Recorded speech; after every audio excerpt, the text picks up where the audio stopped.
कि मनरेगा स्कीम में मेरे इस गांव में इस पंचायत के कौन कौन से काम किए जाने हैं, और उसका सारा जो खर्चा था वो भारत सरकार देती है। जितनी लेबर होती थी 100% भारत सरकार से पैसा आता था। कोई काम होते थे, मान लो सड़कों का काम है या कोई और है, उसमें मटेरियल का पैसा भारत सरकार देती थी 75%। 25% प्रांत की सरकार उसमें वहन करती थी। इन्होंने क्या किया, भारतीय जनता पार्टी की सरकार आने के बाद इन्होंने एक एक करके ये पहले तो ये काम ही बंद कर दिए। आपको पता है पिछले साल 1-1.5 साल से वो काम धीरे धीरे करके बंद कर दिए।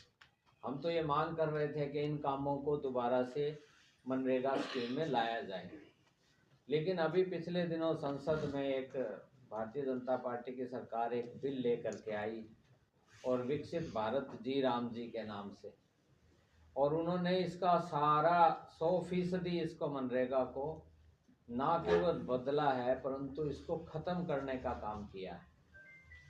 और ऐसा उसमें शर्तें डाल दी गई कि आपको 125 दिन का रोजगार देंगे, ऊपर से तय होगा, जो दिल्ली में बैठे हुए या लोग हैं वो तय करेंगे कि किस गांव में क्या काम होने हैं।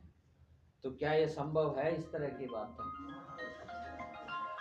और दूसरा, इसमें हिस्सेदारी राज्य सरकार की भी होगी, राज्य सरकार भी पैसा देगी। तो जो कांग्रेस पार्टी ने एक जो स्कीम बनाई, एक रोजगार का अधिकार हर नागरिक को, गरीब को दिया, और महात्मा गांधी जी के नाम पे स्कीम को चला और इसका फायदा पहुंचता रहा, उसको मौजूदा भारतीय जनता पार्टी की सरकार ने एक ही बिल के माध्यम से उसको खत्म कर दिया।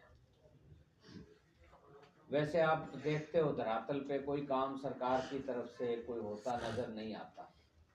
आज हमारे किसान के खेत में पानी नहीं पहुंचता,